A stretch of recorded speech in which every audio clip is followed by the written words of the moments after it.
पैसा ना खर्चा करो ना। चलिए, गुड मॉर्निंग, गुड आफ्टरनून।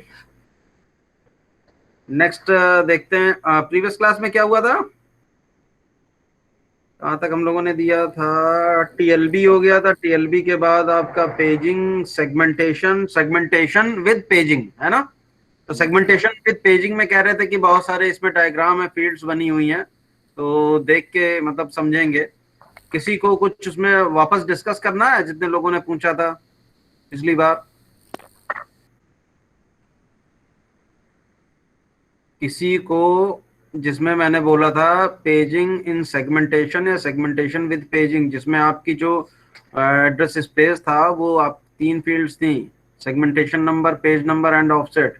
वो थोड़ा सा कॉम्प्लिकेटेड डायग्राम आप लोगों को लग रहा था, तो उसको देख लिया। उसमें किसी को कुछ पूछना तो नहीं है? नहीं सर। चलिए ठीक है।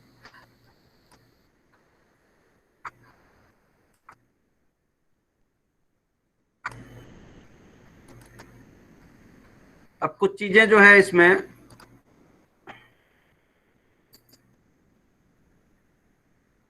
ये वाला था डायग्राम, ये हो गया। एक्सप्लेनेशन सब दिया हुआ है। प्रोटेक्शन इन पेजिंग जो है, प्रोटेक्शन इन सेगमेंटेशन, ये देख लेना भाई। वर्चुअल मेमोरी का कॉन्सेप्ट देख लीजिए, ये इंपॉर्टेंट है, ठीक है। तो वर्चुअल मेमोरी में क्या होता है आपका, जैसे कि एग्जिस्टेंस जो है मेमोरी, जैसे वर्चुअल लिखा हुआ है, तो फिजिकल मेमोरी या जो प्राइमरी मेमोरी है उसकी जो बात हम कर रहे हैं, उसको हम वर्चुअली एक्सटेंड कर देते हैं। अब वर्चुअली एक्सटेंड कर देने का क्या मतलब हुआ?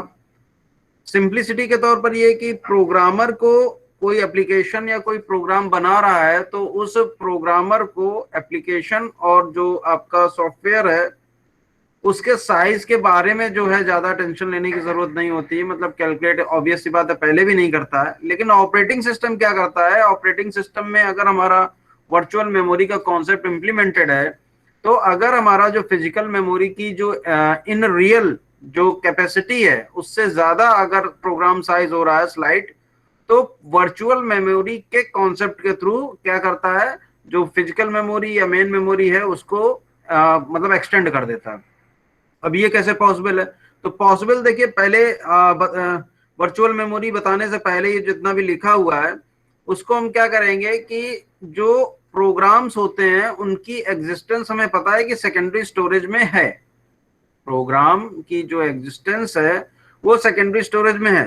अब हम पेजिंग और सेगमेंटेशन दोनों पढ़ चुके हैं, तो हम पेजिंग अगर इंप्लीमेंट कर रहे हैं तो जो सेकेंडरी स्टोरेज में प्रोग्राम का जो डेटा पड़ा हुआ है वो पेजेस के फॉर्म में आपका होगा, ठीक है। ये हम देख भी चुके हैं कि बैकिंग स्टोर टर्म यूज हुआ था, कि सेम कॉन्सेप्ट आपका बैकिंग स्टोर में भी लगता है, जो पेजिंग और सेगमेंटेशन वाला। तो होता क्या है कि जब प्रोग्राम का साइज मेन मेमोरी से ज्यादा हो रहा है, तो उस केस में जो हमारा ऑपरेटिंग सिस्टम है अगर वर्चुअल मेमोरी का कॉन्सेप्ट यूज कर रहा है, तो जो हमारे मोस्ट एग्जीक्यूटेबल जो पेजेस हैं या जो एसेंशियल पेजेस हैं वो मेन मेमोरी में यूज होंगे। जैसे जैसे हमारे जो पेजेस की अगर रिक्वायरमेंट हो रही है, तो मैपिंग क्या होगी मेन मेमोरी से आपकी जो सेकेंडरी स्टोरेज में जो ब्लॉक्स हैं जिनको हम पेज बोल रहे हैं, या सेकेंडरी स्टोरेज में जो आप बात कर लें कि अगर फिजिकल एग्जिस्टेंस की, तो जो फ्रेम्स हैं उनसे मैपिंग हो जाती है, ठीक है। तो इस तरीके से जो मेन मेमोरी है वो हमारी लगती है कि इसका साइज बढ़ गया है, ठीक है। बट इन एक्चुअल साइज बढ़ता नहीं है। जो पेजेस हमारे होते हैं भाई, होता क्या है मेन मेमोरी में, हम करते क्या है या ऑपरेटिंग सिस्टम करता क्या है, प्रोग्राम्स को तो ई लोड करता है। और प्रोग्राम्स में होता क्या है, लॉजिकल जो आपका एड्रेस स्पेस होता है, जो प्रोग्राम में डेटा, कोड और जो आपका हीप सेक्शन, यही सारी चीजें तो होती हैं। तो वो एक साथ लोड करने के बजाय क्या है कि जो भी एसेंशियल पार्ट है जिससे हमारा प्रोग्राम शुरू हो सके वो आपका लोड हो गया, या उसको एसेंशियल मानते हुए सारी चीजें लोड करा दी। और इसके बाद जब भी डेटा की रिक्वायरमेंट हुई तो हमने फिजिकल मेमोरी से मैप करा के सेकेंडरी स्टोरेज या बैकिंग स्टोर से डेटा उठा लिया। तो ये होता हमारा वर्चुअल मेमोरी।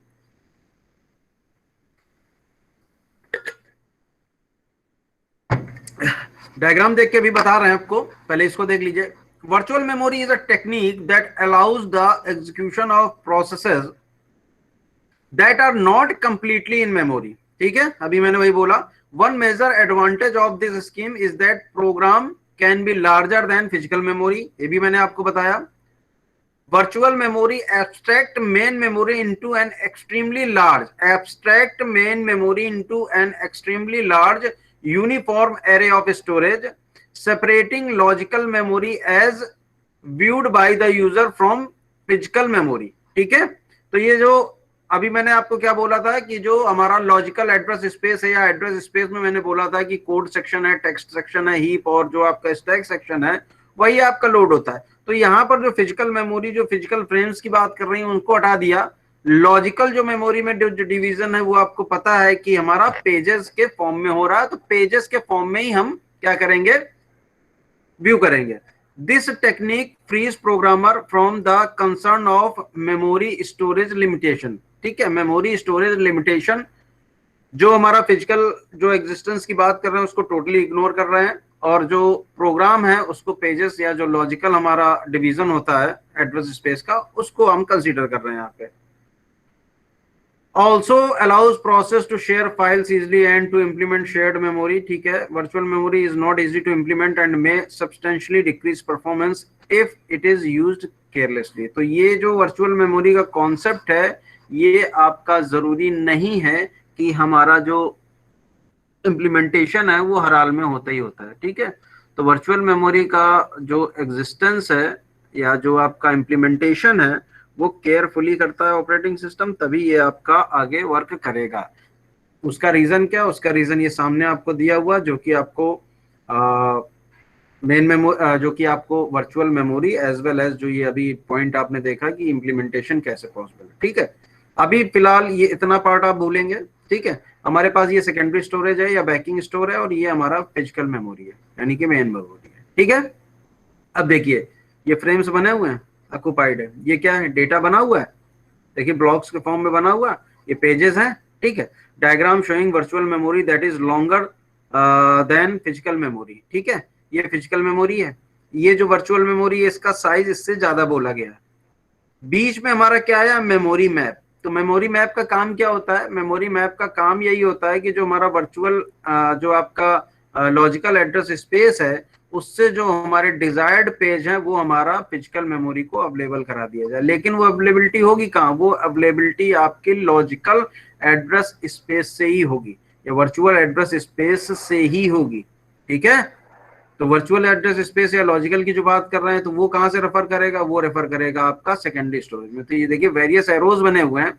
अब ये वर्चुअल मेमोरी जिसको आपने लार्ज माना है उसमें क्या है, पेज 0 1 2 3 अप टू मान लीजिए पेज वी तक है, ये आपका मेमोरी मैप आ गया। इसमें मान लीजिए पेज वी यहाँ पर एग्जिस्ट नहीं कर पा रहा है, साइज नहीं है, तो मेमोरी मैप से क्या हुआ, यहाँ पर प्रोग्राम एग्जीक्यूट करेगा। जब प्रोग्राम एग्जीक्यूट करेगा तो फिर क्या होगा, प्रोग्राम जब एग्जीक्यूट करेगा तो उसको मान लीजिए पेज वी की जरूरत है, तो पेज वी कहाँ से रेफर होगा, वो आपका सेकेंडरी स्टोरेज या बैकिंग स्टोर से रेफर किया जाएगा। तो ये देखिए वेरियस एरोज बने हुए हैं, एक बार इसको रेफर किया जा रहा है, ये रिटर्न कर रहा है, ये मेमोरी मैप देखिए मैच करा रहा है, और यहाँ से पेजेस। तो ये सारे जो आपका मेमोरी मैपिंग जो स्कीम है वो बीच में आ रही है, जो कि आपका फिजिकल जो मेमोरी है उसको डेटा प्रोवाइड करा रही है फ्रॉम आपका बैकिंग स्टोर या सेकेंडरी स्टोरेज। इस पूरे कॉन्सेप्ट को इसीलिए हम बोल रहे हैं कि जो पेजेस हमारे रिसेंटली आके एग्जीक्यूट होना शुरू हो जाएंगे तो वो मेन मेमोरी का ही हम पार्ट मान रहे हैं, फिजिकल मेमोरी का ही पार्ट मान रहे हैं।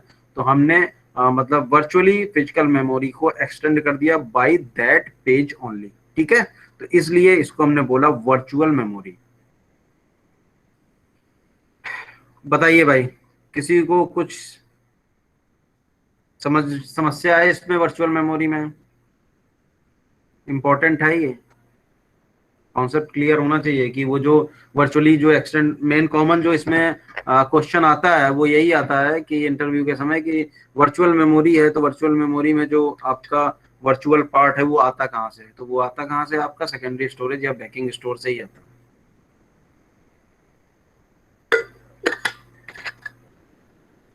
नहीं पूछना किसी को, चलिए ठीक है फिर आगे बढ़ते हैं। डिमांड पेजिंग, तो डिमांड पेजिंग आपका वर्चुअल मेमोरी से रिलेटेड है। डिमांड पेजिंग में क्या है, आपका Suppose a program that starts with a list of available options from which the user is to select. मतलब क्या है कि एक आपने मेन पेज आपने लोड करा लिया पेजेस। बायोलॉजिकल एड्रेस स्पेस की जो हम बात कर रहे हैं उसमें क्या है, जैसे कि एक आपने बनाया हुआ है, वेबसाइट बनाई हुई है। तो वेबसाइट में जैसे कि आप इंडेक्स पेज लेते हैं जो हमारा मेन पेज होम पेज होता है, उसमें आप वेरियस टैब्स लिखते हैं और उन टैब्स को हाइपरलिंक करते हैं आप डिजायर्ड पेज से। ठीक है, तो एंटायर उस कोड को लोड करने के बजाय हम सिर्फ क्या करें, इंडेक्स पेज लोड कर दें। ठीक है, इंडेक्स पेज लोड हो गया तो यूजर को क्या होगा, सारे के सारे ऑप्शंस दिख जाएंगे। ऑप्शंस जब दिख जाएंगे तो जिस पर्टिकुलर ऑप्शन को क्लिक करेगा वो हाइपरलिंक होगा और हाइपरलिंक के थ्रू जो भी उसके साथ पेज एसोसिएटेड होगा वो पेज आपका मेन मेमोरी में कॉल कर लिया जाएगा एग्जीक्यूशन के लिए। तो दिस इज डिमांड पेजिंग। जैसे जैसे पेजेस की डिमांड होगी वैसे वैसे पेजेस आपके लोड होते जाएंगे। फिर सेकंड ऑप्शन किया आपने, सेकंड ऑप्शन जब किया तो आपका जो सेकंड पेज है वो लोड हो गया। जैसे ही आपकी मेन मेमोरी में स्पेस है उतने सारे पेजेस आपके लोड होते चले जाएंगे। स्पेस नहीं है तो फिर स्वैप इन स्वैप आउट होने लगेगा, वो भी आगे देखेंगे। Suppose a program that starts with a list of available options from which the user is to select, loading the entire program into memory, loading the entire program into memory results in loading the executable code for all options regardless of whether an option is ultimately selected by the user or not। ठीक है, जो मैंने अभी बात बोली कि पूरा का पूरा कोड यूज करने मतलब लोड करने के बजाय आप सिर्फ मेन पेज आपने यूज किया, अब जो जो ऑप्शन सेलेक्ट करता रहे उससे आप पेज लोड होता जाएगा। जरूरी नहीं है कि जो इंडेक्स पेज दिया हुआ उसमें सारे ही ऑप्शंस वो यूज कर ले। ठीक है, और ना हमारे पास मेमोरी इतनी अवेलेबल होती है। तो an alternative strategy is to initially load pages only as they are needed. ठीक है, this technique is known as demand paging and is commonly used in virtual memory system. शुरुआत में ही मैंने आपको बोल दिया था कि वर्चुअल मेमोरी से जुड़ा हुआ है। ठीक है, commonly used in virtual memory system. तो ये आपका दिया हुआ है, चलिए पूरा ही बताना पड़ेगा। With demand paged virtual memory pages are no only loaded when they are demanded during program execution. Pages that are never accessed are thus never loaded into physical memory। ठीक है, जो जो ऑप्शंस आपने यूज नहीं किए हैं, click नहीं किए हैं, उनके पेजेस कभी भी लोड नहीं होंगे। A demand paging system is similar to a paging system with swapping next feature where process reside in secondary memory, usually a disk. When we want to execute a process, we swap it into memory। ये एक lazy swapper होता है। rather than swapping the entire process into memory we use a lazy swapper। lazy swapper का काम क्या होता है, जब तक उससे बोला नहीं जाएगा कि वो पेज लोड कराना है तब तक वो पेज आपका स्वैप इन स्वैप आउट नहीं कराएगा।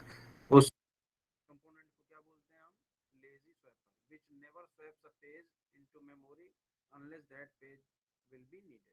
ठीक है, और कुछ नहीं दिया हुआ, ये है स्वैप इन स्वैप आउट। ये देखिए प्रोग्राम में अब ये प्रोटेक्शन वाला जो मैंने आपको पार्ट दिया है वो आपको ध्यान रखना पड़ेगा। ठीक है, ध्यान रखिएगा भाई, कुछ बोलिए, सुन रहे हो ना।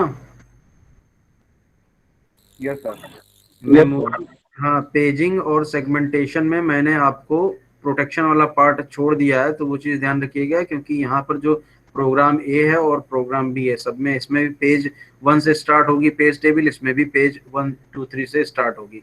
तो वहाँ पर प्रोटेक्शन इन पेजिंग मैंने दे रखा है वैलिड इनवैलिड बिट के थ्रू। तो अब देख लीजिएगा, इतना ज़्यादा टफ नहीं है इसलिए मैंने स्किप किया आपके लिए। ठीक है, तो प्रोग्राम ए में भी पेजेस होंगे, प्रोग्राम बी में भी होंगे। तो ये देखिए दोनों प्रोग्राम के पेजेस, हालांकि यहाँ पर इन्होंने नंबरिंग वैसे ही दिखा दी है। ठीक है, बट होता क्या है पेज टेबल में जो प्रोग्राम बी की हम बात कर रहे हैं उसमें जो पेजेस होंगे उनकी स्टार्टिंग भी तो 0 1 2 3 से ही होगी। ठीक है, खैर वो हमारा यहाँ कंसर्न नहीं, वो आप उसमें देख लीजिएगा प्रोटेक्शन एंड पेजिंग। तो ये प्रोग्राम ए देखिए स्वैप आउट हुआ, स्वैप इन हुआ, तो स्वैप इन में जो प्रोग्राम बी है वो उसकी एग्जिस्टेंस पता करी पेज टेबल से और वो आपके उसके जितने डिजायर पेज हैं वो आपके यहाँ पर स्वैप इन हो गए। ठीक है, reduce memory requirement, swap time is also reduced, increased degree of multi programming. जब जब हम रिड्यूस मेमोरी रिक्वायरमेंट हम कम ही कर रहे हैं, तो हम उसकी जगह क्या कर सकते हैं, मेमोरी में ज़्यादा से ज़्यादा प्रोग्राम लोड कर सकते हैं। ठीक है, swap time is also reduce. तो स्वैप टाइम कैसे रिड्यूस होगा ये भी हम आपको थोड़ी देर बाद बता पाएंगे। दूसरा जो डिसएडवांटेज इसमें जो बात हो रही, तो डिसएडवांटेज के तौर पे जैसे कि हमने बोल दिया है कि इंडेक्स पेज हमने लोड करा लिया, उसमें सारे ऑप्शंस हैं, तो ये तो वेबसाइट के लिए आपका वर्क कर गया। ठीक है, लेकिन अगर मान लीजिए प्रोग्राम सिंपल हम एग्जीक्यूट करा रहे हैं और हमने टेंटेटिव कोई पेज उठाया और उस पेज की ज़रूरत नहीं थी, इनिशियली भाई कोई तो पेज उठाएंगे ना, तो इनिशियली मान लीजिए जो पेज उठाया उसकी ज़रूरत नहीं थी, अभी तो हमने आइडल एक एग्जाम्पल ले लिया कि वेबसाइट के केस में हमने इंडेक्स पेज लोड करा दिया, उसमें सारे ऑप्शंस हैं, जैसे जैसे रिक्वायरमेंट होती जाएगी वो यूज होते हैं। अब इंडेक्स पेज की जगह मान लीजिए आपने कोई होम पेज की बजाय आपने किसी दूसरे ऑप्शन का पेज उठा लिया और ऑप्शन की जरूरत ही नहीं हुई। दैट मीन्स यहाँ पर जो डिसएडवांटेज है वो यही है कि जो पेज आप उठाएंगे उसकी आपकी श्योरिटी नहीं है कि 100% वो यूज ही होगा। हिट एंड ट्रायल मेथड होता है। ठीक है, हिट एंड ट्रायल मेथड होता है ये।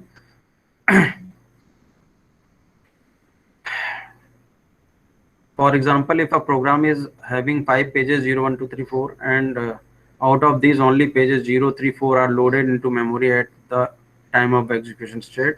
If the program tries to access the address space of page number 2, then there will be an error. ठीक है, क्यों? क्योंकि दूसरा है ही नहीं। This error is called page fault error. इस पे न्यूमेरिकल शायद आप लोगों ने किए होंगे। किस सब्जेक्ट में किए हैं? पेज फॉल्ट फाइंड आउट करने के जो न्यूमेरिकल्स आपने किए हैं, कंप्यूटर ऑर्गेनाइजेशन सीओ में किए हैं, है ना? सीओ में। हाँ, तो ये आपका क्या पेज फॉल्ट एरर कहलाएगी अगर हमारा डिजायर्ड पेज नहीं मिलता, जो भी हम पहले भी देख चुके हैं कि टीएलबी हिट, टीएलबी मिस। ये आप भाई देख लीजिएगा, वैलिड इनवैलिड बिट। चलिए बता ही देता हूँ, थोड़ा सा देख लीजिएगा। इसमें पेज टेबल देखिए बनी हुई है, ये फिजिकल मेमोरी है, बैकिंग स्टोर है। अब ये 0 से लेके 8 तक हमारा ABCD ये लॉजिकल मेमोरी दिया हुआ है। ठीक है, अब जो पेज टेबल बनती है, पेज टेबल में देखिए अब इतने सारे फ्रेम्स हैं। ठीक है, जो मैं बात कर रहा था कि पेज नंबर सब में क्या होगा, 0, 1, 2, 3 से ही स्टार्ट होगा। तो देखिए 0, 1, 2, 3, 4, 5, 6 ये हमारे पेजेस दिए हुए हैं। अब इन पेजेस के करस्पॉन्डिंग जो फ्रेम दिया हुआ है 379, 379, तो इनके लिए हमारा क्या है कि जो फ्रेम आपके यूज हो रहे हैं, जो फ्रेम यूज हो रहे हैं पर्टिकुलर दिस जो आपका प्रोग्राम या जो लॉजिकल एड्रेस स्पेस दिया होगा उसके लिए जो यूज्ड फ्रेम है वो कितने हैं, बाकी सारे नहीं लोड हुए हैं। क्यों? क्योंकि स्पेस नहीं रहा होगा। आपको लग रहा होगा कि ये भाई ये तो खाली है, ये भी खाली, ये भी खाली, तो बाकी सारे पेजेस क्यों नहीं लोड किए? तो पेजेस इस वजह से लोड नहीं हुए हैं क्योंकि हमारा जो ये जो दिया हुआ देखिए आई लिखा हुआ, आई का मतलब होता है इनवैलिड, बी का मतलब होता है वैलिड, यानी कि जो दूसरा प्रोग्राम है उसको ये पेज आपके लोड कराए गए होंगे। ध्यान दीजिएगा, यहाँ पे हो सकता है यहाँ पर क्या लिखा हुआ आपका पेज नंबर 1 जो आपका दिया हुआ, दूसरी जो आपका टेबल बनी हुई होगी मान लीजिए फॉर प्रोग्राम बी, उसमें भी तो 0, 1, 2, 3, 4, 5 हो सकता है। ठीक है, बस उसमें फ्रेम नंबर आपका डिफर कर जाएगा। अब यहाँ पे मान लीजिए फ्रेम नंबर 4 है, तो ये प्रोग्राम बी के केस में क्या हो जाएगा, वो बी यानी कि वैलिड हो जाएगा, और जो 379 होगा उनकी जगह क्या लिखा होगा, इनवैलिड लिखा होगा। बात समझ रहे हैं? Yes sir. बात देखिए समझिए, इसमें दो प्रोग्राम्स का आप देख लीजिए, एक प्रोग्राम एक है ये दिया हुआ है, उसमें भी पेज टेबल की बात होगी तो स्टार्टिंग 0 से लेके जो भी आपके मैक्सिमम पेज नंबर दिए होंगे। प्रोग्राम बी की जब बात करेंगे तो भी हमारा 0 से लेके पेज नंबर दिए होंगे। अब पेज नंबर अगर हम एक साथ तो दिखा नहीं सकते, पेज टेबल तो अलग अलग होगी क्योंकि पेज नंबर फिर कॉन्फ्लिक्ट होने लगेंगे। तो ये मान लीजिए इसका अगर है तो इसमें 3 आपके फ्रेम यूज हो रहे हैं, तो तीनों फ्रेम आपके वैलिड होंगे इन दिस पर्टिकुलर प्रोग्राम। ठीक है, 379 ये वैलिड है, क्यों? क्योंकि इसमें इस प्रोग्राम के कंटेंट लोड है। बाकी जितने भी आपके फ्रेम्स हैं इसमें किसी दूसरे प्रोग्राम के कंटेंट लोड होंगे तो वो सारा आपका इनवैलिड कहला रहा है। ठीक है, इनवैलिड कहला रहा है। बात समझ रहे हो? तो यही आपका ऊपर दिया हुआ है जो हमने protection in paging and segmentation बोला है। अच्छा, प्योर डिमांड पेजिंग का मतलब क्या होता है? डिमांड पेजिंग होती है, और प्योर डिमांड पेजिंग का केस ये होता है कि जब भी एग्जीक्यूशन प्रोसेस का स्टार्ट होता है तो विद 0 पेजेस, यानी कि कोई भी पेज हमारा मेन मेमोरी में एग्जिस्ट नहीं करता है। ठीक है, जैसे ही उसकी डिमांड होती है, जो डिजायर्ड हमारा पेज होता है, तो डिजायर्ड पेज को उसको इन कराया जाता है। तो स्टार्टिंग इसकी कैसे होती है, पेज फॉल्ट से ही स्टार्टिंग होती है, ठीक है। इनिशियली क्या होता है, इनिशियली लगता है पेज फॉल्ट ज्यादा हो रहा है, लेकिन आफ्टर सम टाइम जो हमारे डिजायर्ड जो या मोस्ट रिसेंटली एग्जीक्यूटेबल जो पेजेस हैं वो आपके मेमोरी में एग्जिस्ट करते हैं, और जो एग्जीक्यूशन है वो स्मूथ होता है without having any page fault. We can start executing a process with no pages in memory when the operating system sets the instruction pointer to the first instruction of the process, which is on a non-memory residence page. The process immediately faults for the page. ठीक है, zero page है तो page fault तो होना ही होना है, ठीक है। एक बार पेज फॉल्ट हुआ तो डिजायरेबल जो पेज है वो हमारा मेमोरी में आ जाएगा।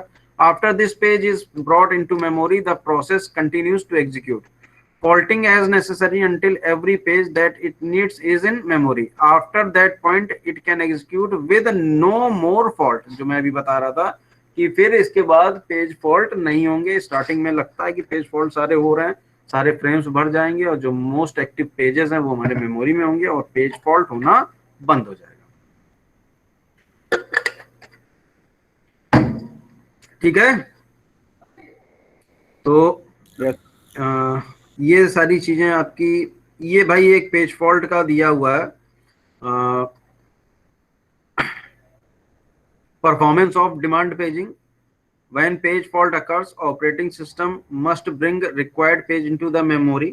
In this way, the number of pages in physical memory for that process gradually increases with the page fault. After a while, when a sufficient number of pages are built up, the page are normally found in the memory, and then the frequency of page fault reduces. ठीक है, ये पहले भी बताया था। अब ये जो नीचे दिया हुआ है इसको समझने के लिए मैंने स्टार्ट किया था। The performance of demand paging is measured by computing the effective access time for demand paging. Effective access time जैसे हमने TLB में निकाला था उसी तरीके से आपका यहाँ पर निकलेगा। TLB में भी निकाला था ना, उसी तरीके से यहाँ पर आपका निकलना सिमिलर है लगभग कुछ। The general memory access time MA is within the range of 500 nanosecond to 2 microsecond. Doesn't matter ये हम क्या रेंज दी हुई है। When there is no page fault, that is all the pages required for execution of a program is present in memory, then effective access time is similar to memory access time। ठीक है, जैसे TLB का case था ना, तो TLB के case की ही तरह मैं जो बार आपको यूज कर रहा हूँ कि जब पेज फॉल्ट हुआ तो आपका सेकेंडरी स्टोरेज से पेज आया, ठीक है, सेकेंडरी स्टोरेज से पेज आया और इसके बाद आपका एग्जीक्यूशन स्टार्ट हुआ, और अगर पेज हमारा यूज हो रहा है तो सीधे सीधे जो मेमोरी से एक्सेस किया जा रहा है वो निकल कर आ जाएगा सामने। तो if the page fault occurs then it is necessary to bring the required page into memory from secondary storage. This will increase the effective access time. Hence the effective access time depends on the probability of page fault P, and hence it is computed as EA दिया हुआ है effective access time में P multiplied by page fault time plus 1 minus P multiplied by MA, यानी कि memory access time. तो देखिए TLB का अगर कॉन्सेप्ट पता है तो बिल्कुल वैसा ही दिया हुआ है। अगर हमारा पेज फॉल्ट अगर दिया हुआ ये कंसर्निंग तो पेज फॉल्ट बोला जा रहा है, तो ये पेज हिट हो गया, ठीक है, पेज हिट आपका 1 माइनस पी हो जाएगा, ठीक है, और हिट में आपका क्या डायरेक्ट आप मेमोरी एक्सेस करेंगे।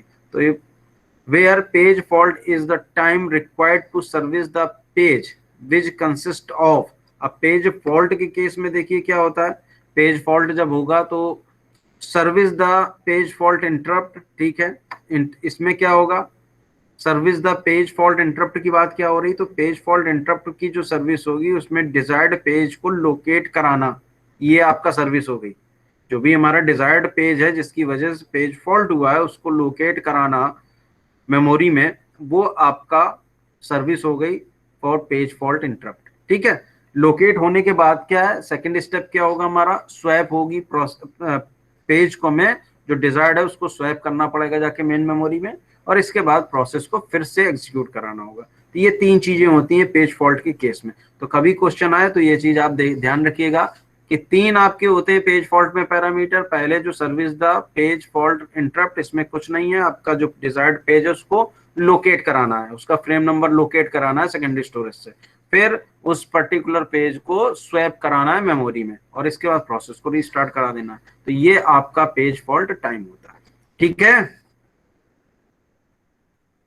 Yes sir. किसी को कोई परेशानी? देख तो लें अच्छा क्या स्टेटस है इस समय। चलिए ठीक है।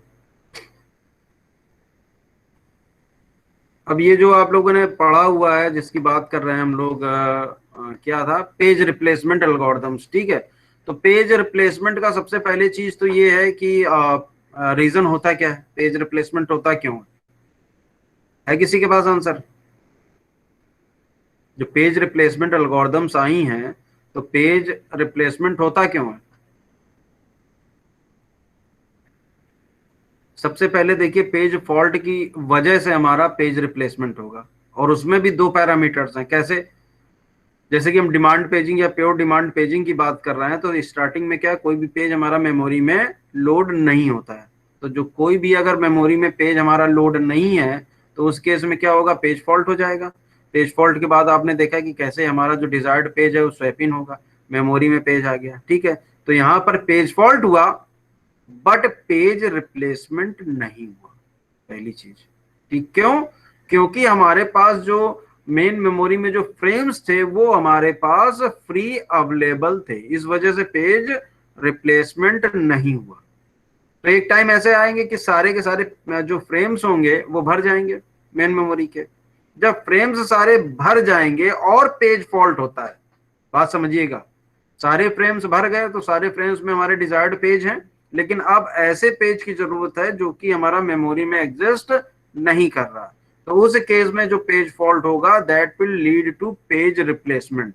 तो पेज रिप्लेसमेंट की फिर वेरियस आपने एल्गोरिथम्स देखी हैं, वो यहाँ अप्लाई होंगी।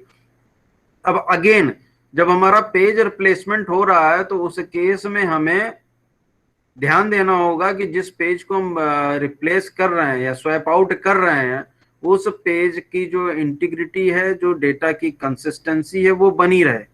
तो इसके लिए हमें करना क्या होता है, उस पेज को सेकेंडरी स्टोरेज पे ले जाकर स्वैप आउट कराना होता है। ध्यान दीजिएगा, सारे इंपॉर्टेंट सेंटेंसेस ही हैं जो मैं बोल रहा हूँ। पहले क्या है आपका, जो पेज रिप्लेसमेंट क्यों होता है, पेज फॉल्ट की वजह से होता है। तो क्या 100% पेज फॉल्ट होता है तो पेज रिप्लेसमेंट होगा? नहीं। क्यों? पेज फॉल्ट हुआ तो मेमोरी में हमारा वो पेज स्वैप इन कराया जाएगा, लेकिन अगर मेमोरी में फ्रेम्स हमारे फ्री हैं तो पेज रिप्लेसमेंट नहीं होगा। पेज रिप्लेसमेंट तब होता है जब हमारे मेमोरी में सारे फ्रेम्स भरे हुए हैं और पेज फॉल्ट हो गया। तो पेज फॉल्ट हो गया तो डिजायर्ड पेज हमारा मेमोरी में आएगा, तो उसके लिए हमें जगह बनाने के लिए कोई एक फ्रेम से पेज को स्वैप आउट कराना होगा। अब पेज जब स्वैप आउट हो रहा है तो वो भी यूज में था, तो उस पेज की जो वर्क डन है, जो कंसिस्टेंसी है, जो इंटीग्रिटी है डेटा की, उसको हमें स्टोर कराना पड़ेगा, सेव करना पड़ेगा। तो उसको सेकेंडरी स्टोरेज में वापस ले जाकर स्वैप आउट करते हैं। तो ये क्या हो जाता है, ये जो मेमोरी का इफेक्टिव एक्सेस टाइम है उसको बढ़ा देता है। क्यों? क्योंकि एक बार आप स्वैप आउट करेंगे और एक बार स्वैप इन करेंगे तो डबल हो जाएगा मेमोरी एक्सेस टाइम। बात समझ में आ रही है? तो इस प्रॉब्लम को सॉल्व करने का तरीका क्या होता है? इस प्रॉब्लम को सॉल्व करने का तरीका होता है डर्टी बिट और मॉडिफाइड बिट। डर्टी बिट और मॉडिफाइड बिट।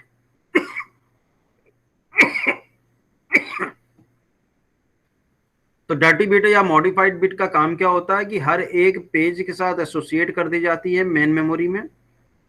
और भाई जो हम बार बार जो स्वैप आउट कर रहे हैं उसकी जरूरत क्या है? उसकी जरूरत तो यही है ना कि अगर पेज अपडेट हुआ है तो ही तो हमें स्वैप आउट करना है, अदरवाइज तो उसकी कॉपी सेकेंडरी स्टोरेज या बैकिंग स्टोर में एग्जिस्ट कर ही रही है। अगर सेकेंडरी स्टोरेज से ही हम डेटा ले रहे हैं और वो डेटा अपडेटेड नहीं हुआ है, तो उसको वापस सेकेंडरी स्टोरेज में सेव कराना या प्रिजर्व कराने की क्या जरूरत है? There is no need. तो सिंपल सी बात, अब ये इंडिकेट कौन करेगा कि whether page has been modified और नॉट? तो उसके लिए हम क्या करते हैं, मॉडिफाइड बिट या डर्टी बिट का कॉन्सेप्ट यूज करते हैं। वो बिट आपकी सेट होगी जब भी कोई पेज में आपका अपडेशन होगा। जो मेन मेमोरी में पेज है उसमें अगर कोई भी अपडेशन होता है तो उस केस में क्या होगा, वो जो मॉडिफाइड बिट है वो सेट हो जाएगी। अगर तो फिर जब हम स्वैप आउट करेंगे तो स्वैप आउट के केस में हमें क्या करना होता है कि हमें मॉडिफाइड बिट देखनी होगी। अगर वो सेट है मॉडिफाइड बिट, तो ही जो है ऑपरेटिंग सिस्टम उसको बैकिंग स्टोर या सेकेंडरी स्टोर पे ले जाकर सेव करेगा स्टेट, अदरवाइज नहीं करेगा। लीव इट, उसके ऊपर पेज ओवरराइट हो जाएगा, कोई प्रॉब्लम ही नहीं है। क्यों? क्योंकि उसकी तो कॉपी हमारे पास पड़ी हुई है, ठीक है। तो ये हमारा क्या करेगा, ये हमारा जो इफेक्टिव मेमोरी एक्सेस टाइम जो बढ़ गया है उसको खत्म कर देगा, ठीक है। अब आगे आते हैं इस पे। जल्दी से पढ़ रहे हैं, कोई पॉइंट ना समझ में आया तो बताइएगा, मैंने पूरा सार आपको बता दिया। एक अभी डायग्राम आएगा, डायग्राम के थ्रू आपको पूरा हम डर्टी बिट का कॉन्सेप्ट बता देंगे। Page replacement take the following approach. If no frame is free, if no frame is free, we find one that is not currently being used and free it. We can free a frame by writing its contents to swap space and changing the page table to indicate that the page is no longer in memory. ये थोड़ा सा आप ध्यान दीजिएगा कि अगर हमें page swap out करना है तो पेज टेबल अपडेट होगी। क्यों? क्योंकि अब जो वो पेज टेबल में जो पेज नंबर आपका दिया हुआ था, जो फ्रेम नंबर जिसमें आप लिखते हैं, तो फ्रेम नंबर पे अब दूसरा पेज एग्जिस्ट कर रहा है, तो पेज टेबल आपकी अपडेट होगी, ठीक है। We can now use the freed frame to hold the page for which the process faulted. Procedure include find the location of the desired page on the disk, find a free frame. If there is a free frame, use it. If there is no free frame, use a page replacement algorithm to select a victim frame. तो page replacement algorithm जो मैंने शुरुआत में आपको बोला था उसको देखेंगे। Write victim frame to the disk, change the page table and frame tables accordingly, ठीक है।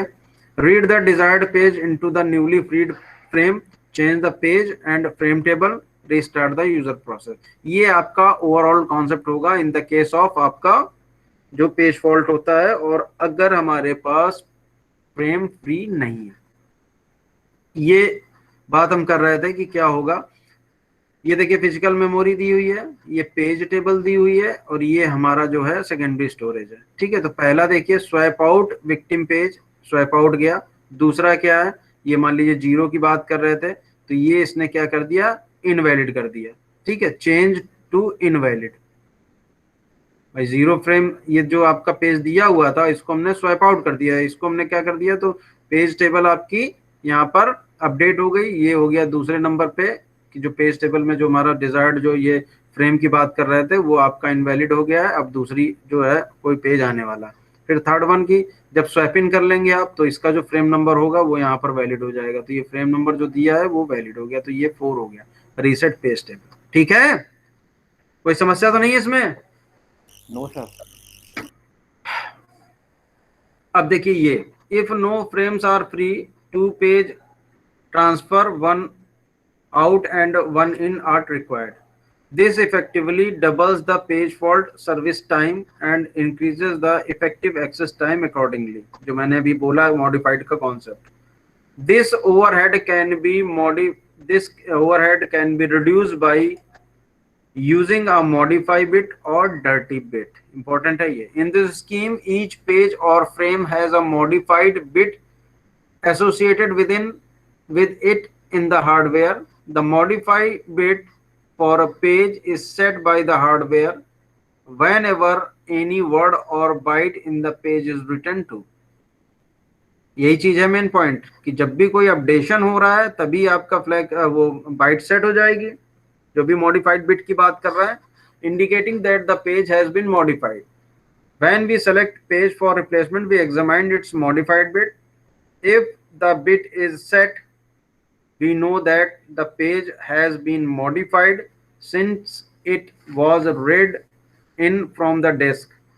Therefore, we must write that page into the disk. ठीक है, तो इस केस में जब भी हमारा सेट हुआ तो मैं डिस्क पे राइट करना, अदरवाइज नहीं, ओवर राइट कर दीजिए। If the modified bit is not set, however, the page has not been modified since it was read into memory.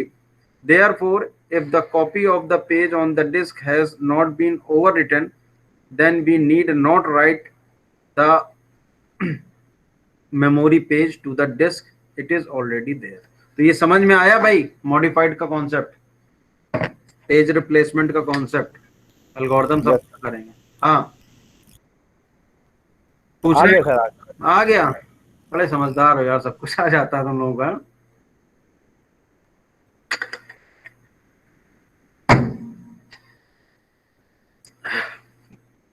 Page replacement algorithm में पहली क्या है, मोस्ट कॉमनली याद हो तो FIFO, first in first out. FIFO. हाँ, तो first in first out में आपको पता है कि क्या करना है, नंबर ऑफ फ्रेम्स आपको गिवन होंगे और एक जो स्ट्रिंग होगी पेज नंबर की वो गिवन होगी। नंबर ऑफ फ्रेम्स के अकॉर्डिंग आप क्या करेंगे, स्टार्टिंग में पेज फॉल्ट होता जाएगा और जो पहले आया है उसको आपको पहले रिप्लेस करना है। पेज रिप्लेसमेंट एल्गोरिथम है ना, जो पेज की एग्जिस्टेंस सबसे पहले है उसको आप पहले करेंगे और इसके बाद आप रिप्लेसमेंट करते जाएंगे, जहां हिट हो रहा है उसको आप नहीं करेंगे। तो क्वेश्चन के तौर पे आपको total number of page fault पता करने होते हैं। तो देखते हैं फीफो में, the string of memory references is called reference string. In this method the oldest page present in the memory is selected for replacement. For this, the page at the head of the queue is considered following string. 7012 ये string दी हुई है, number of page frames जो दिए हुए हैं वो 3 दिए हुए हैं, ठीक है।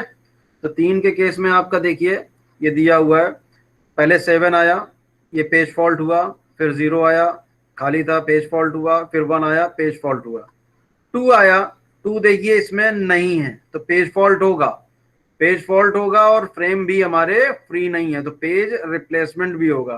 तो पेज रिप्लेसमेंट के अकॉर्डिंग ये देख लीजिए पिछले 3, क्योंकि साइज 3 है तो 3 ही देख लीजिए। तो 7 जो है सबसे ओल्डेस्ट है तो 7 को हमने रिप्लेस कर दिया, कितना आ गया यहाँ पर 2 आ गया, 0 आ गया, 1 आ गया। इसके बाद जो हमारे पास स्ट्रिंग मिली में जो नंबर दिया वो 0, तो ये हमारा पेज हिट हो गया, ठीक है, तो कोई एक्टिविटी नहीं होगी। फिर 3 मिला, तो 3 के केस में आप देखेंगे कि 3 यहाँ पर प्रेजेंट नहीं है और फ्रेम भी आपके खाली नहीं है, तो उस केस में आपको रिप्लेसमेंट करना पड़ेगा। जब रिप्लेसमेंट करना पड़ेगा तो फिर क्या करना है हमें, ओल्डेस्ट वन क्या है, 0, देखिए इसका काउंट देख लीजिए 3 बार है, तो 0 सबसे ओल्डेस्ट है सबसे पीछे तक, तो 0 को रिप्लेस कर दिया 3 से, ठीक है, तो ये फ्रेम बन गया हमारा। फिर 0 आया, तो 0 जब आया तो हमारा, अभी आपने इसको हटा दिया तो पेज फॉल्ट अगेन होगा, अगेन होगा, पेज रिप्लेसमेंट करना, पेज रिप्लेसमेंट करना, तो ये देखिए 1 2 3, ये आपका 3 ही सबसे ओल्डेस्ट 1 है, तो 1 को हमने यहाँ से रिप्लेस कर दिया तो 0 आ गया। फिर 4 आया, अब 4 को फिर से अगेन रिप्लेस करना पड़ेगा, पेज रिप्लेसमेंट एल्गोरिथम। तो सबसे ओल्डेस्ट क्या है, ओल्डेस्ट देखिए 1 2 3, यही 2 ही है सबसे ओल्डेस्ट, बाकी सब में देखिए 3 2 है, यहाँ पर 0 तो अभी आया है, तो 4 हमने रिप्लेस कर 4 आया इन प्लेस ऑफ 2। इस तरीके से बाकी सब करते रहेंगे। देखिए इसको सोल्यूशन, किसी को पूछना है तो पूछिए, जल्दी से व्यू कर जाइए।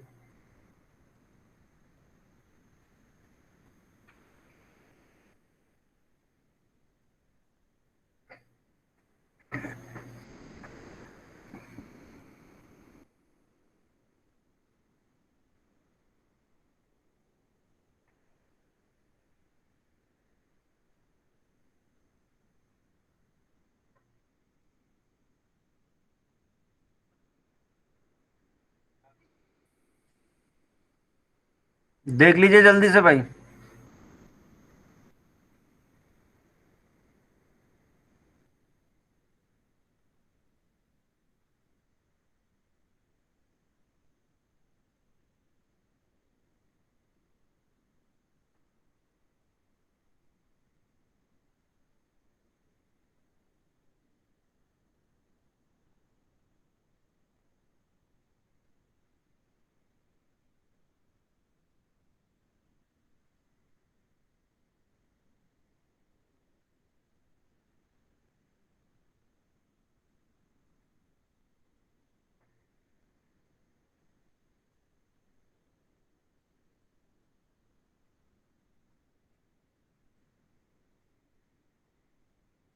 हो गया सर, किसी को पूछना है? No sir. नो पक्का? सर। चलिए ठीक है। अब इसमें आपको एक एनोमली भी पता है ना, इसमें एक बेलाडेज एनोमली होती है, ठीक है। उसका मतलब क्या होता है, मतलब ये होता है कि हमारे पास अगर नंबर ऑफ फ्रेम्स जो है, देखिए ले लीजिए कि नंबर ऑफ फ्रेम्स हमारे मान लीजिए 1 दिया हुआ है, तो हर केस में लगभग ऑलमोस्ट जो है पेज फॉल्ट होने की पॉसिबिलिटी ज्यादा होगी। तो यानी कि अगर पेज फ्रेम हमारे पास ज्यादा हो तो स्टार्टिंग में पेज फॉल्ट तो होंगे, इसके बाद क्या हो जाएगा, पेज रिप्लेसमेंट की पॉसिबिलिटी हमारी कम हो जाएगी। तो जब हमारी पेज जो रिप्लेसमेंट की जो फ्रीक्वेंसी है वो ज्यादा हो जाए इन कंपैरिजन टू व्हाट, कि हमारे पास पेज फ्रेम, जो नंबर ऑफ पेज फ्रेम्स थे वो पहले कम थे और अब ज्यादा हैं। ठीक है, तो उसको हम बोलते हैं बेलाडेज अनोमली, कि फ्रेम नंबर हमने बढ़ा दिए, नंबर ऑफ फ्रेम्स हमने बढ़ा दिए हैं, लेकिन जो पेज फॉल्ट है, जो पेज फॉल्ट रेट है या पेज रिप्लेसमेंट जो रेट है वो हमारा बढ़ गया है। ठीक है, तो इसको बोलते हैं बेलाडेज अनोमली। तो अभी ये इसी रेफरेंस स्ट्रिंग को देखिए, कंपेयर कर लेते हैं with the help of four. करिए जरा, अगर सबको समझ में आ गया है। अभी 3 दिए थे ना हमने पेज फ्रेम, अब 4 से करिए इसको, और बताइए कि जो पेज फॉल्ट दोनों में कितने कितने आए। समझ रहे हो भाई? लो, अब आप बोल ही नहीं रहा कोई। यस हाँ सर। सर। समझ में आ गया ना? शिवम समझ में आ रहा है? हाँ विनय निकालो फिर तुम। ठीक है, सॉल्व करो इसको। पेज जो फ्रेम्स होंगे, नंबर ऑफ पेज फ्रेम, वो 4 ले लीजिए। ठीक है, इसका आंसर आपके सामने था ही, इसमें काउंट कर लीजिए कितना पेज फॉल्ट हुआ है। और जो दूसरा आपके पास 4 के थ्रू आपको करना है, जिसको हम बेलाडेज अनोमली की बात कर रहे हैं, तो उसको प्रूव करना है। ठीक है, कि नंबर ऑफ जो फॉल्ट है, पेज फॉल्ट, वो बढ़ जाए। विश्वास, Malik. Yes sir. Sir screen दिखा दीजिए। Yes sir. हाँ, स्क्रीन दिखा रहा हूँ, स्क्रीन। ये लो। ठीक है, ये है रेफरेंस स्ट्रिंग, इसको सॉल्व करिए। जल्दी कर लो यार, फिर इसको तो कम से कम बेलाडेज अनोमली खत्म हो जाए, फिर बाकी खत्म करते हैं यार एक क्लास में देख के।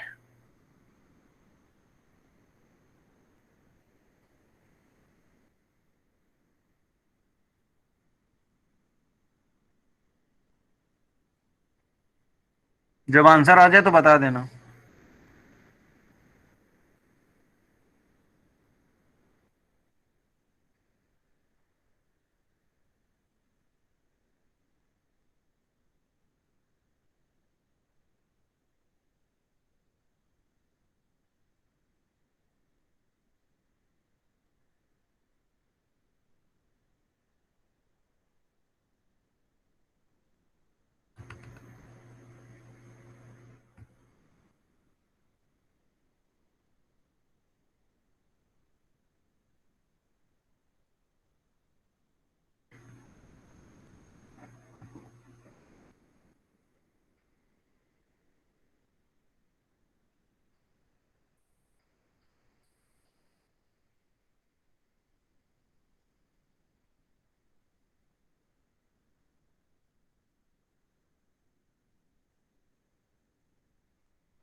इसको हटा ले अब।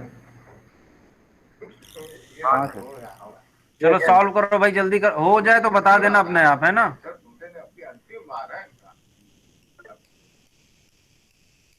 5, मतलब 5 क्या, पेज हिट या पेज फॉल्ट?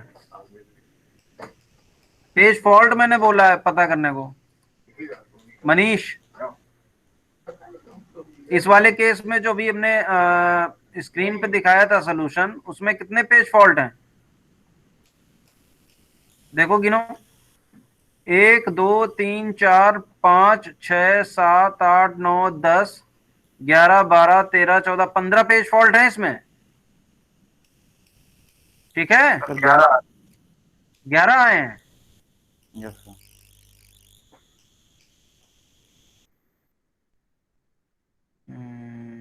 मनीष का आंसर है ना 11? नहीं नहीं सर, प्रांजल। प्रांजल 11 तो कम आ गए यार इसमें तो। सर मेरा तो कम ही आ रहा है सर। अच्छा तो फिर हम ही ना कुछ देखते हैं, स्ट्रिंग हो सकता है दूसरी ली हो। हाँ स्ट्रिंग दूसरी थी इस वाले में। और किसका आया 11?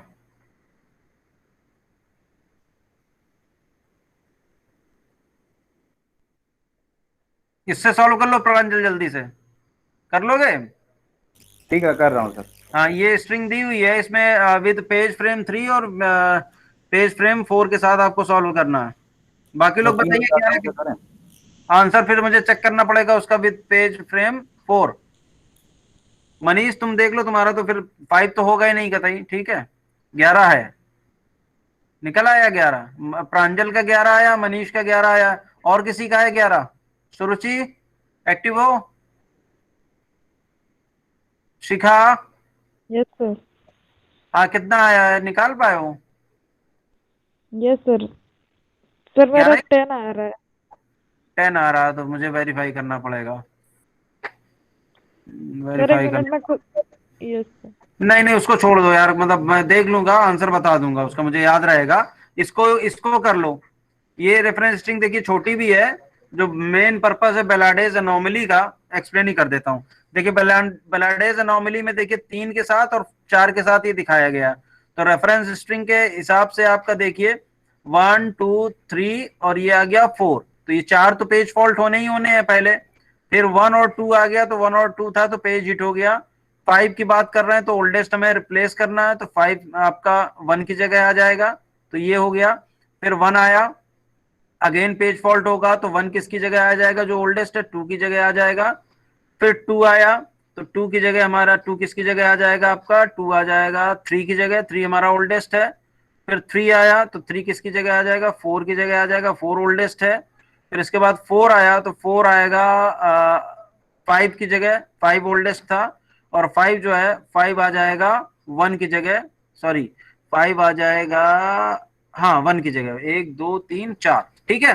तो टोटल फॉल्ट कितने हो रहे हैं, 1 2 3 4 5 6 7 8 9 10, ठीक है।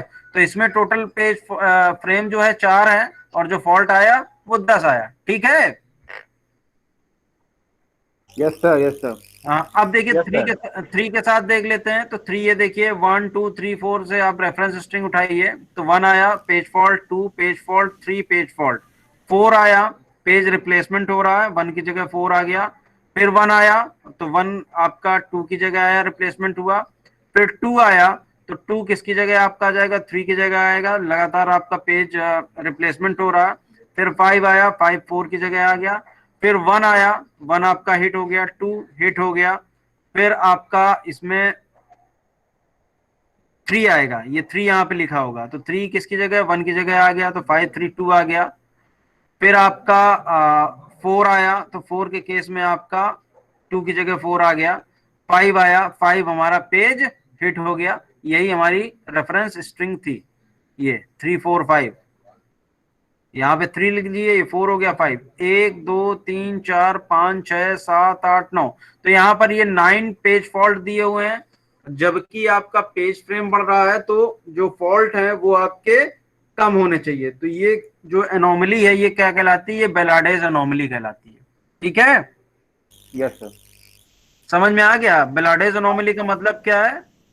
Belades in Belades anomaly page fault increases as we increase number of frames, ठीक है। जबकि होना चाहिए कि पेज फॉल्ट जो हमारा कम होना चाहिए, जबकि यहाँ बढ़ जाता है, ठीक है। दिस इज एनोमली इन, किसमें होती है ये, फीफो में। फर्स्ट इन फर्स्ट आउट का ही कॉन्सेप्ट हम यूज कर रहे हैं ना, तो फीफो में हमारी बेलाडेज एनोमली होती है, एग्जाम्पल के तौर पे मैंने बता दिया। किसी को कुछ पूछना है अब? सर ये हर स्ट्रिंग में नहीं होगा, मतलब स्पेसिफिक स्ट्रिंग में होगा? हाँ, नहीं नहीं, जरूरी नहीं है कि हर स्ट्रिंग में हो, लेकिन हमें तो जो एक बात होती है ना, रिलायबिलिटी, रिलायबिलिटी तो हमें सबके लिए चेक करना होगा ना। अगर एक के लिए भी एरर मतलब गलत इनकरेक्ट आउटपुट आ रहा है तो कॉन्सेप्ट गलत है फिर। ठीक है, जरूरी नहीं कि हर एक स्ट्रिंग के लिए आपका यस सर। हाँ हो ही, लेकिन होता है, मोस्ट ऑफ द टाइम हो जाता है इस तरह, तो इसलिए बलाडेज अनोमली बोला गया उसको। 10 आंसर बोला जा रहा है, कोई कह रहा है 9 है। चलिए ठीक है, मैं देख लेता हूँ। और पूछना है किसी को? नहीं सर। चलिए ठीक है। सर लैब वाला, हाँ, क्या कह रहा हूँ? लैब के एग्जाम वाला सर कुछ कंफर्म हुआ सर? बता चुका हूँ मैं, अब मैं कुछ नहीं बताऊंगा। क्या पूछना है बताओ। नहीं सर, मतलब वो एग्जाम टाइम में ही सर हम लोग कर लेंगे ना, मतलब सर जब एग्जाम हम लोग का यार होगा। देखो, अगर ऑफलाइन होगी तो 100% एग्जाम टाइम पे ही होनी है, ठीक है। अगर ऑनलाइन होगी तो इन बिटवीन मैं कर लूंगा, परेशानी है। अभी बीच में जो गैप है उसमें नहीं ऐसा भी सर। नहीं कि सबको बैठना ही है। हाँ जिसका हाँ। नंबर आता जाएगा वो मैं उससे वाइवा लेता जाऊंगा, और जो दिया होगा प्रोग्राम उसके बारे में पूछ लूंगा। ठीक है सर। ठीक है, कोई दिक्कत तो नहीं है ना इसमें? नहीं नहीं सर, कोई दिक्कत नहीं है। है ना? ऑनलाइन में तो मुझे लगता नहीं कोई दिक्कत होगी, ऑफलाइन में होगा तो दो ही है, एक डीबीएमएस का, एक मेरा है। Yes sir. एक्चुअली देखिए, सर, प्रोबेबिलिटी यही है कि मैंने जहां तक ऑनलाइन का प्रोविजन दिया हुआ है, ठीक है, अप्रूव हो जाता है तुरंत डेट आ जाती है, मैं ले लूंगा, आपको बता दूंगा टाइम में। ठीक है, ओके सर। चलो ठीक।